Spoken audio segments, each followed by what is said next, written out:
Hello, everyone. This is Dr. Alex Avila with Love University. Please make sure you like, comment, and subscribe on today's video. Hello, everyone. This is Dr. Alex Avila with Love University, and we're back. I'm an author, psychologist, and speaker. Every week, we talk about how to love ourselves, others, and a higher nature, how to improve our finances, career, health, relationships, and spirituality. And today, we have a very distinguished guest. This is Judith Orloff, who is a world-renowned psychiatrist, empath, and a New York Times bestselling author. She earned her medical degree at USC and then did her graduate work at UCLA. She's a UCLA clinical faculty member and treats highly sensitive people in her practice. She's been featured on many programs, including CNN, The Today Show, Oprah Magazine, and she's the author of the upcoming book, a very fascinating book we're going to talk about, The Genius of Empathy, Practical Skills to Heal Your Sensitive Soul, Your Relationships, and the World. And she enjoys nature and films. Welcome to the show, Judith. Thank you. Nice to be here. Yeah, and here's the important question, Judith. What is your favorite empathy film? Oh, my favorite empathy film. I think August Rush. Okay, tell us, what was the main point of that one, the August Rush? August Rush was about a child who had experienced the world through music, and he would feel the music of life, and he would then become the music and absorb the music. So it was an incredible combination of creativity and empathy. Incredible. When did that come out? I haven't really heard about that. Is that it's an older movie. It's an older movie, but it's so worth it if you know, in terms of your audience. I remember the boy in the plastic bubble. You ever heard about that one? John Travolta? Yeah. No, this is a little different than that. A little different. Okay. Now, for 30 years, you've been integrating science, psychiatry, and also intuition, feeling you're an empathetic person. And you define empathy in your book as giving and caring with intention, softening the struggle, quieting the unkind voices, which are the critical voices, and befriending yourself again. And you say empathy is a form of genius or emotional intelligence. So tell us about that. It really is. I think empathy is the trait that's going to save our relationships and save the world. I really do. I think it's the missing element. And so I wanted to devote the genius of empathy to developing empathy, how it can be used as a healing tool to help heal ourselves and our own emotional issues, as well as our relationships. How does empathy apply to relationships? How can it help you with your spouse? How can it help you with your children or your coworkers? And then if you feel so moved, to apply it to the world, to not get stuck in the downward spiral of darkness and negativity, and try to apply empathy in ways you never even thought of before, to elevate everything and to help heal. The point of this book is healing, and it's about how to be empathic and protect yourself so you don't absorb all the negative energy of the world. Yes, I noticed that when I'm reading the book, which is very well done, you write a lot about protecting yourself from these, maybe negative energies, where there's a mood contagion, as we know, that we get negative energy and also we can give it out possibly. So is this book mainly for highly sensitive people or intuitive, what do you call intuitive feelers on the Myers-Briggs, the meaning seekers, or is it for other people? It's for everybody. It's for everybody. Empathy is on a spectrum. Empathy goes from no empathy, such as with narcissists and sociopaths, to everyday empathy, which is so beautiful. I feel for you. I feel for what you're going through, to highly sensitive people and empaths who can be emotional sponges and take on the angst of the world. I see what you're saying. Because, in psychology, therapy, empathy, putting yourself in the other person's shoes, Carl Rogers talked about it a lot, so these are important elements, which is very healing. Now, you do talk about healing. How does empathy heal either others or yourself? Well, just imagine if you're going through an incredible stress, or a loved one is going through a hard time physically or emotionally. If you're able to say to yourself, take this a moment at a time, you're doing a great job. I'm going to love yourself through this. I'm going to love myself through this. I'm not going to go down into a pit, and I'm going to just open up my heart and begin to feel, rather than I'm so depressed I can't function and I can't handle it. So showing empathy with yourself is like being your own best friend. That makes sense. And then showing empathy to others also helps heal them as well. people that have been through. It does, as opposed to you showing up with fear or anger or resentment, to show up with empathy, but to keep a healthy boundary. One theme I talk about in the book is how to set healthy boundaries so you don't get overly involved, because a lot of empaths and sensitive people can be codependent, where they get overly involved in other people's lives. And I'm an empath. I'm a psychiatrist. Yes. And, just the other day, my partner told me I was overhelping, so it's something I've got to really watch in myself to overhelp. Yes.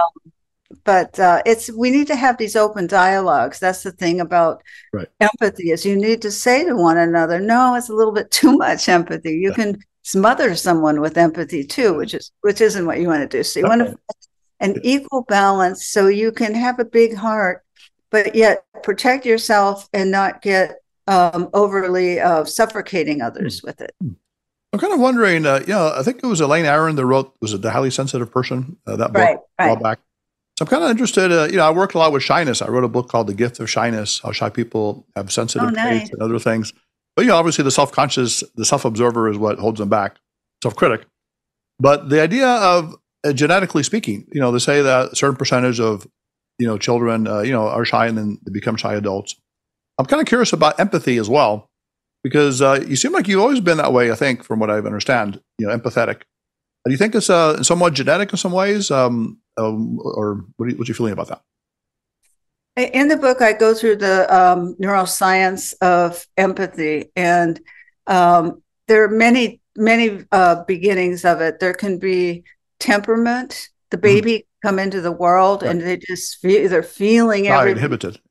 They're empathic, and sometimes trauma can shape empathy. If you go through a traumatic childhood, it can wear you down in ways where your defenses and your filters aren't as strong as they need to be. And so you end up feeling so much. And so it can be trauma, it can be temperament, and it can be, I've noticed that from the pandemic on, many of my empaths in my group were suffering tremendously during that time. And they tend to take on the world's pain. And so part of the genius of empathy is learning how to practice self-care and not go down that black hole. It doesn't help you to go down the black hole of despair in the world, because it doesn't help anybody. Makes sense. And the other component is that you say you're an intuitive. Originally, I had a woman on my show who's apparently a psychic, but she calls herself intuitive consultant. How do you define that? I mean, are you able to see the future or read people's thoughts? I mean, what is intuitive versus psychic? Well, the way I work with my intuition is I have a private practice and I see patients. And when I listen to patients, I listen with my psychiatrist mind, the science-based mind. And I also listen to any intuitions that come to me, any flashes, hunches, gut feelings.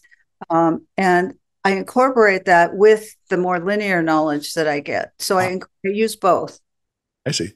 So you go by the gut and also by the head, as they say, combination. Yeah, I do both. And then the heart would be, I guess, the empathy that goes with that as well. Emotional empathy is when you're gushing from your heart. You have emotional empaths are open-hearted, loving, caring people, maybe too much. So they need to set the boundary. I see. Now, at Love University, our motto is to love yourself, others, and the higher nature, which could be God, spirit, or nature. Do you have a similar setup in your book? You said to have empathy toward yourself, others, and then the world. And then starting with self-empathy, you talk about being your best version, extraordinary self. And also, but the thing is, you say you must want empathy. Now, here's an interesting point. What if someone says, hey, I don't really want empathy. I'm busy with my own problems. I can't really think of other people's problems. What do you say to people like that? Fine. I don't try and convince anybody of anything. This has to be something you want, or at least are curious about. If you don't want it, God bless you, go your own path, and I hope it's working for you. But what I've seen is that empathy can make your life better. It can make you more loving. It can make your relationships, incredible. And it can help you in your health in so many ways, simply by being kind to yourself instead of self-loathing when you get an illness, or Right. Empathy is the tool you want to take with you through life. Yes. So empathy toward yourself, and toward others as well, you're saying. Right. Right. Now, the thing is, the idea of over empathizing. Now, you mentioned that a few times, and, with, I guess, sensitive people and, what I call caretakers and the personality types. Right. Want to help other people to a high extent. And you talk about things like setting boundaries, combating overthinking. So you even have something that says, put your heart, hand over your heart and say, all is well. How does that work, that exercise? Well, learning self-empathy is about changing preconditioned thoughts that you might have had from your parents, such as it's selfish to show your self-empathy. You need to just help other people. And it's also opening up your heart. So it's energetic and it's also thoughts in your mind. So there are two processes. So you want to open up your heart and you want to clear those negative messages that your parents might have given you about being selfish if you practice self-care. And all of that can help you with self-empathy. What percentage of people do you think are naturally empathetic? Some in terms of children, or overall, like children to adults. Is there like a percentage? Because we know there's shy people. They say they're about 40 to 50%. Introverts, 40 to 50%. Yeah, in terms of percentages, I think there are 20 to 30% highly sensitive people. Okay. But I think there are more. In my experience, I go everywhere. People communicate with me from everywhere. I get, hundreds of, there's so many empaths out there around the world. And so I think it's much higher. I haven't done a study on it, but I hear from all of them. Of course, yeah. I wrote a book, Love Types, on Myers-Briggs applied to relationship compatibility. And I talk about the feelers. And I mentioned the word closet feelers. So people that may have been feelers as children, but maybe their parents kicked it out of them or some experiences, but they're really feelers, but they manifest as thinkers. They're very logical. Have you met people like that? Yes, I have. It's a form. I go through the different types of empathy in the book, and cognitive empathy is one type where people express their empathy through their minds. Yes. They're not in their hearts, but they're able to really feel in their minds. I feel for you, and I'm so sorry you have to go through this, but sometimes people go up into their minds because they got scared off from their hearts, and especially, men, I think it's a lot harder for men to come from their hearts and their heads. They might feel safer in the lineage, not all men, and please, I'm not generalizing at all, because I know there are many empaths out there that are men. But it's harder. I've talked to men over the years. They've gotten bullied. They've been called crybabies. They've been put down in the schoolyard. It's just been horrible for sensitive boys. So it is, yeah. Well, I'm a male feeler myself, and when I talk in my seminars, I say, gentlemen, raise your hands if you're a male feeler. But they don't want to do it because they're maybe embarrassed. But they could be a strong, manly person, but still be a feeler. But that's, according to stereotypes, I would say. I know. I have a group on Facebook called Dr. Orloff's Empath Support Community with about 22,000 empaths. Wow. It's mainly women who comment, and then occasionally someone will ask, are there any men in this group? And then suddenly they all come out of the closet. They pop out. Okay. They pop out. They say, yeah, we've been listening, but we don't feel comfortable expressing ourselves. Right, of course. That'd be nice. A group from male empathy men would be kind of interesting, I guess, if you were to get that out there. It would be, yeah. The hidden minority, I guess, would be interesting. Yeah. Now, you talk about things like making a doable change, slowing things down, for self-empathy stuff. I guess, the perfectionism can become a problem. High achievers, I got to do more. I got to accomplish more. And they attack themselves. I didn't do enough. So how do we combat that perfectionistic, nowadays they call it toxic productivity. It used to be called workaholic. But what's your opinion on those people? Well, empathy can work wonders for those people. The perfectionism, which is so painful, and the pushing so hard is so painful. And there are other ways to be super productive, even more productive, by being kind to yourself. So you have to notice what goes on in your head. I've sat across so many people as a psychiatrist, and I know most people are beating themselves up here. It's not Love University in their head. It's Attack University, right, or something, right? Yeah, it's different, but that's okay. Yeah. You don't have to feel ashamed of that. You could begin to work with your perfectionism and say, hey, this isn't working for me anymore. This is too painful. I really want to enjoy my work and not push myself so hard. So you have to begin that evolution with empathy. And whatever age you're at, it doesn't matter. You can start where you're at. Just read the book from page 1. Just start with self-empathy from page 1, a new beginning. Every day is a new beginning. Yes, definitely. And as I'm thinking about this, I'm thinking of what we call the self-critic. Sometimes it's the superego or different things they call it. And people attack themselves for attacking themselves. Have you noticed that? For having a self-critic. So maybe accepting that could be a way out of it in some ways, that you have this self-critic, but you can transform it in some way. Yes, and you have the capacity to be kind to yourself. Everyone is listening. You can do it. I mean, even just one kind word to yourself today, if you can say, you've done a great job. Yes. Or I feel for you. That was a lot to deal with. That's talking to yourself. I want to point out that a lot of empathy is self-dialogue. It's how you talk to yourself. And how you talk to other people. Because if you talk to other people with an empathic tone, they're more likely to hear you. If you're snippy and angry and judgmental, you will not be heard. So I like everyone to master their tone of voice. That's part of empathy, is learning how to speak with the empathic yet firm. You're not wishy-washy. Okay. Yeah. I like that blend. Empathic but firm. I think, what is the word? Wise as a serpent, soft as a dove, or something like that. So you have a little bit of both. Right. I'm kind of curious. Did you grow up with either loving, supportive parents, or were they critical parents, or what was your background? I was an only child of 2 physician parents in California. You too? Only child, Yeah.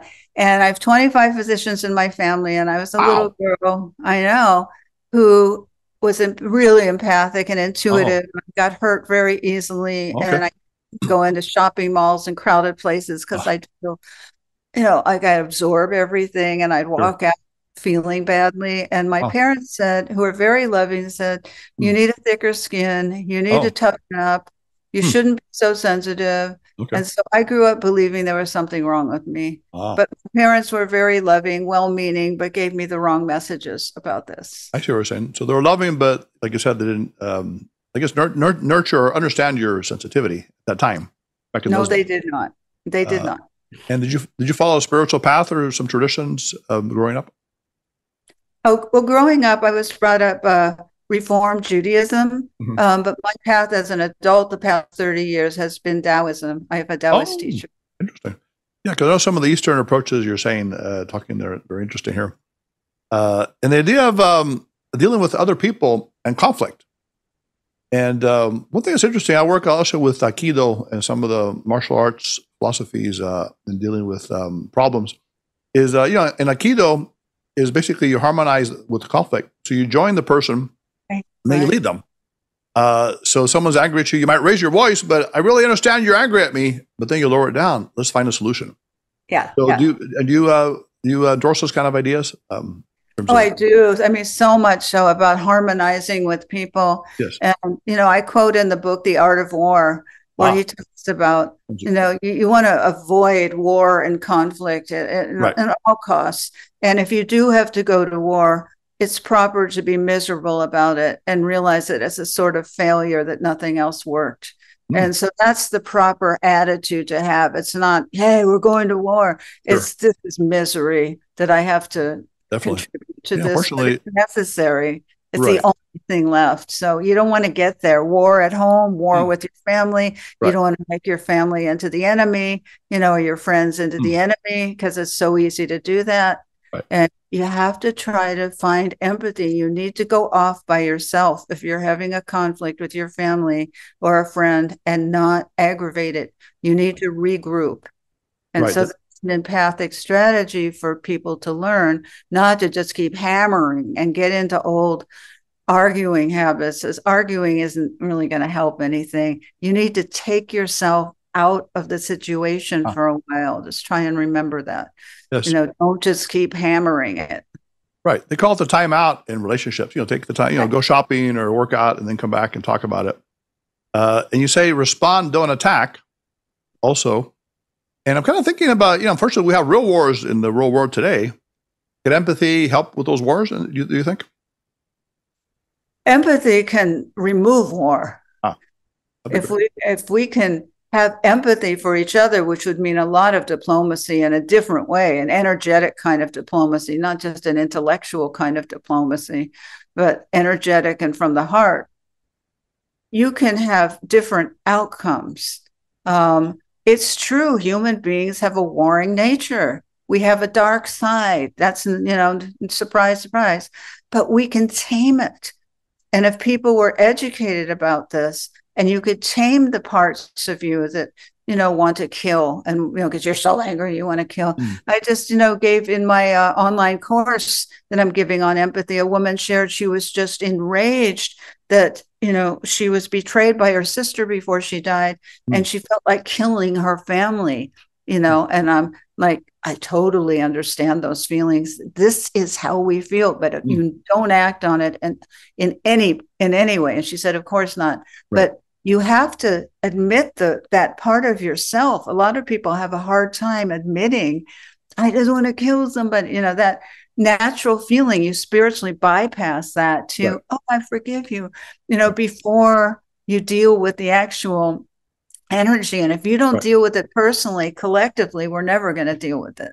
I see. Are you an analytical psychiatrist, like a Freudian, Jungian, or do you have a different? No. Okay. No, I'm more of a intuitive psychiatrist and energy psychiatrist. I see. Because they talk about the shadow. You heard that term, where you repress certain parts of yourself. You're talking about maybe the aggressive impulses that people may have in some ways. We all have it. Everybody, don't be ashamed, but you have to tame them. And you've got to work with them. And when you do that, they won't rule you. That makes sense, yeah. Now, the other thing, this is something that really struck me from your book. This is one line that was very interesting. It says, healthy giving can be conditional. Now, we often hear about unconditional love, agape, bhakti, and also karuna, compassion or devotion, respectively. And as the gold standard, right? Let's give without expectation, ideally, which adult humans don't do that as much. But here you're saying no, that conditional healthy giving can be fine and having boundaries. So tell us about that, because that kind of goes against a lot of some of the Eastern other approaches that we have. Absolutely. It depends on the situation. But when you have a situation where it's too much for you to handle and you have too much on your plate, but you can give so much, you need to say, I only have 10 minutes to listen to you now, but I'm here and I'm listening, as opposed to an open-ended listening experience, which can go on forever and train you. So to be able to set limits is healthy. Sometimes you do give unconditional love, but sometimes perhaps with people who you're not as close to or who you just have to be more practical with, you can limit the amount of giving, but still have high quality giving in that limited time. It's kind of cool. Yeah, high quality giving, and then tell them up front, right? But if you say, I'm too busy for you, they're that's not. No, that hurts. I'm too busy for you. I'm too busy for you. If you say, I have 10 minutes of quality, loving time, let's apply it, then that's different, right? The whole different. Yeah, let's sit down and have some tea. I like that. That's kind of cool. Now, the other thing you talk about is the idea of codependency and also being a martyr. So I guess, sacrificing yourself, giving too much, which we see that sometimes. So the idea is you're giving reciprocated. I think of it as an exchange, right? You're giving out this loving energy and, it's not coming back. So you might redirect it elsewhere. So what's your idea about that when you're over giving like this? Absolutely. I'm all for reciprocal giving in friendships. That's what happens with empaths or codependents is they're the one who's always giving. The friend goes through various things. They're the one who's giving. But when the empath goes through the problem, the friend isn't there. So that kind of giving is not a healthy giving. Right. You need to reciprocate unless you make a specific choice that it's okay with you to give in that way, and not get anything back. I mean, sometimes when people are very sick, and you're caring for them, it's an unconditional. They can't give back in the same way. But in your everyday life, just with friends, reciprocal giving is where it's at. If they're not giving back to you, question what's going on. Makes a lot of sense. And you mentioned you were overgiving this week, you said? Yes, my partner accused me of overgiving, and I think I was. Like too many Christmas gifts, or were you just doing some things extra? I was trying too hard to help him. Oh, help him. Oh, okay. I see. And it came off as too much. Okay. Kind of the hovering mom, or what do you call it? The, overprotective kind of person a little bit. Yeah. I had to take a step back. And I go, okay, I hear that. Now, the other side of that is the non-givers. And you talk about the narcissists, the sociopaths, and all these kind of people that take advantage and manipulate and all this different stuff. Now, how about this, though? Should you be empathetic to a narcissist sociopath and loving toward them? And you know the old phrase, turn the other cheek. So someone slaps you, you turn the other face to get slapped again, or do you walk away? It depends on the situation. But if you're talking about a full-blown narcissist, they have empathy deficient disorder, and they're not capable of empathy. So it's like going into a hardware store and expecting to get a nice, warm cinnamon bun with coffee, and all they have are these cold, sterile tools. Right. But should you have empathy for the empathyless? You can have empathy for the empathy-less, but you don't want to marry them. You don't want to have them be your friend. There you go. Unless you're okay with... Or business partner necessarily, right? Or something like that. Or business partner, because they don't have empathy for you and all they care about is themselves. So it's not generally a good idea to get involved with narcissists. I've worked with so many people trying to dig themselves out of relationships with narcissists 20 years later, and they're crawling out of the relationship. Their self-esteem is so battered. But you want to be with somebody who has empathy. Narcissists, they put on this bravado and this front, but they don't have it when it comes to, really being with somebody. So empaths, in the book, I stress that a lot in that chapter. And empaths sometimes get mad at me for that because they say, love can heal everything. Why are you saying this? And I wish love could heal the full-blown narcissist. I wish, but it can't. And I'm so sorry about that. And, sometimes people have to experiment on their own, and God bless you if you do, but it's going to be a rough path. I warn you. I see. So maybe there should be an empathy dating service or empathy, way to meet people each other. I don't know. Not all empaths want to be with an empath. Like, I don't want to be with an empath because really? Okay. No, because I'm enough to deal with myself. I see. But you want someone who has a loving nature, right? You don't want a sociopath or a narcissist. So, no. Obviously, no. I want a loving person, but I want yes, a more intellectual, like a balancing body, balanced person. I don't want another empath. Oh, okay. You'll be crying all day over your cereal or something, right? Or something, Both of you doing it is too much for me. But I want to say some empaths love being with other empaths. Oh, okay. Because you communicate, you're on the same wavelength. You don't have to reinvent the wheel every time you communicate. So it's personal taste. It's just what my preference is doesn't mean what your preference. I see. The book will guide you through asking all these questions and discovering all this about yourself. Definitely. Now, how about the role of forgiveness? Because I was mentioning someone's cruel to you. Do you forgive them as part of empathy toward yourself as well as them? Or how do you deal with that? I usually end up forgiving them because after a time wipes out all the bad things for me and I remember better things, but I don't get involved with them again. Okay. I forgive them for their suffering or their closed-heartedness. Sure. I don't forgive the act. If anyone abuses you, if anyone betrays you, you don't have to forgive the act, but what you forgive is the suffering and the short-sightedness, the lack of heart behind horrible behavior. But you don't have to forgive the behavior. You don't have to continue with them or anything, but it's kind of an understanding, a perspective of something. Maybe something you learned from that, possibly. It's something you learn from everything. That's my philosophy. Yeah, that's a good philosophy. And the idea that people are their own reward or their own suffering, right? So they suffer, from their own condition as well, which is part of that, which is a kind of nice way to understand it. And the other thing you talk about, and I think the last point is empathy for the world. And you also mentioned empathetic leaders, people that understand each other, encourage others, that are people versus mission focused. So they really encourage that as well. That's important to do that. Yes. And then, yes. The 14th Dalai Lama, I am honored to say, wrote the foreword to this book. That was great. And he is one of the empathic leaders one of my heroes. Wow. That's pretty rare, do you think? Or are there empath leaders out there somewhere in the world?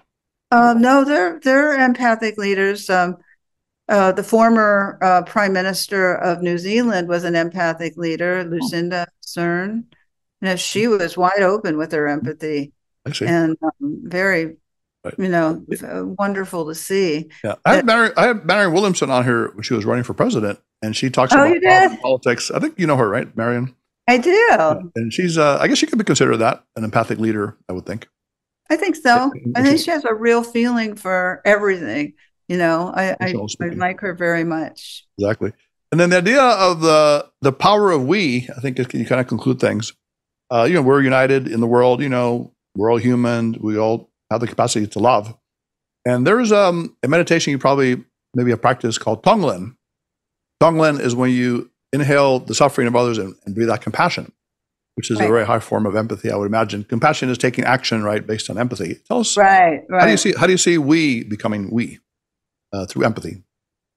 Well, when you tune in with your intuition and your empathy, when you picture the globe, you can feel the interconnection between every human being. And it's something that empaths and sensitive people can feel through intuition. It's not linear. We're all connected. Look at us. We're all made basically the same. We have the same package. We have different issues, but we're the same. We're humans, right? And so this is our family, like it or not. This is our human family in this incarnation. So it's a beautiful feeling to connect with global empathy and to feel each other. And when people are going through war or oppression, you could send them love from your heart and empathy from your heart. So it goes like a magical energy that travels very far. And you never know where it goes and who's going to pick it up, because suddenly someone might feel better, or get another wind or something, or get a little hope just from your prayer for someone you don't know. But there are human families, so you know them on a basic level. But to begin to think of us as we instead of us versus them. That's extremely powerful. And then you kind of concluded, and you told me personally, you said, I want to heal your heart, it was me, I guess, and also connect with me, and also connect with the readers in the world. That was nice that you ended it that way. So you personally want to connect and love and relieve suffering. That's where it's at. That's where it's at for me, is connection. Right. So individual people, do you try to connect with, I don't know, the barista or the person at the store? Do you ever talk to people and kind of get to know them a little bit? Yeah. I mean, I'm shy and I'm an introvert. So yeah, so I don't always talk to people, but sometimes I do. Okay.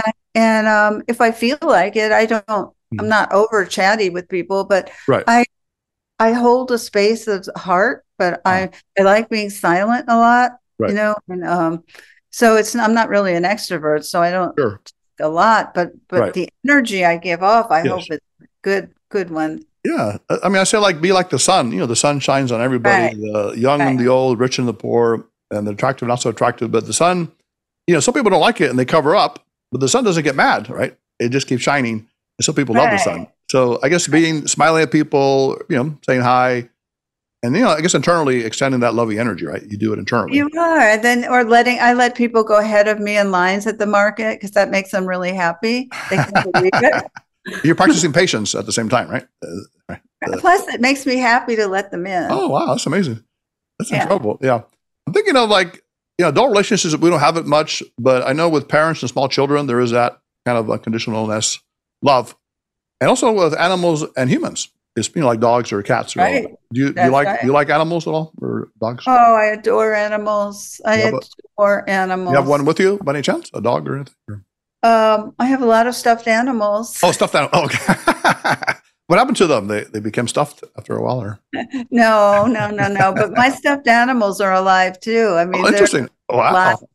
Live personalities. Yeah. And they have empathy for you as well. So they do. They have endless empathy for me. I learn empathy from them all the time. Incredible. Judith, it's been a great pleasure having you on the show. I can sense your love and energy, exuding from you as we speak. And, just having that desire to help people, the gift of empathy. I think it's a beautiful term. I have the gift of shyness, right? So we're not too far apart. Yeah. And shyness being, sensitivity, reflection. Yours is, that desire to be in other people's shoes, extend loving energy. I think you also mentioned compassion in some way, right? Compassion, like doing things for others. You mentioned that too, I believe. Yes, empathy ignites compassion. So you want to do it and help people and take action to help them. Yes. Sometimes, not all the time. And again, there's a boundary between codependency and healthy empathy. Exactly. Now, can you show us the book again? I read the preview of it, but I want to see the real book. There you go. Wow. Here's the book, the Genius of Empathy. That's beautiful. I love the color, green, and I like that, that setup there. Sensitive Self. And it's available, you said pre-order, is it April is coming out in 2024? It's pre-order now. You can get it, on Amazon or barnesandnoble.com or any online. And the actual book will be on April 9th. But here it is. Looking forward to it. Yeah, we definitely want to get our listeners to read it. And it's a beautiful book. Thank you. And very good. And tell us a little bit more about, I guess you have a website, and are you still accepting patients, or do you do coaching or, seminars? What is it you're up to these days? Yes, I'm accepting patients, a limited number of patients. And my website is Dr. Judith Orloff, ORLOFF.com. drjudithorloff.com. And I have a lot of information on empathy and sensitivity and free videos and a link to my Facebook group if you're an empath and want to join that. All free. Incredible. And you said you're doing a workshop coming up with the network, I think you said? With the Shift Network. It's Empathy as a Catalyst for Healing. Wow. It's a 7-module course, a 7-week course, and you can listen to it in your own time if you can't make it at the exact time. And you can sign up. The link is on my website, drjudithorloff.com. Are you familiar with Dr. Pat Allen? I used to work with her, the colleague. Oh, we used to share an office. Pat, yeah. She's pretty amazing. She's a Jungian psychologist. She's Pat's phenomenal. A lot of fun, yeah. Well, Judith, again, it's been a great pleasure having you on the show. We'd love to have you on again and maybe talk more in depth about some of these topics.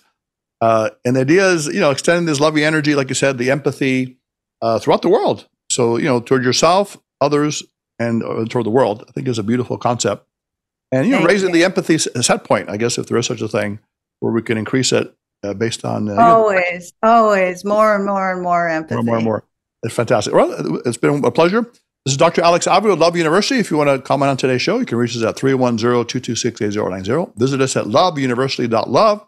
Write to us at loveuniversitylove@gmail.com. So until next time, put away your notebooks, your iPads, your phones. Go out this week and give love and empathy to others and to yourself and to the world. That was a great interview with a fantastic psychiatrist, intuitive, Judith Orloff, who's actually very well known. And she's very humble and very loving, which I really enjoyed that. And her book is called The Gift of Empathy. It's a tremendous title. It's a tremendous book. It talks about science, philosophy, psychology, spirituality, how we can give more love to ourselves, first of all, through empathy, and to other people. And that also raises our self-esteem, our confidence, and our success level. So being loving to yourself, others, and a higher nature is Love University's motto. And Dr. Orloff has a similar one. Give empathy to yourself, others, and the world. Love University students, if you want to learn more, visit us at loveuniversity.love. You can like us and follow us on the social media links below. And make sure to like, comment, and subscribe to our YouTube Love University channel. So until next time, this is Dr. Alex Avila. Go out this week and give empathy, love to yourself and to the world. Put away your notebooks, your iPads, your phones. Dr. Avila, class is now dismissed.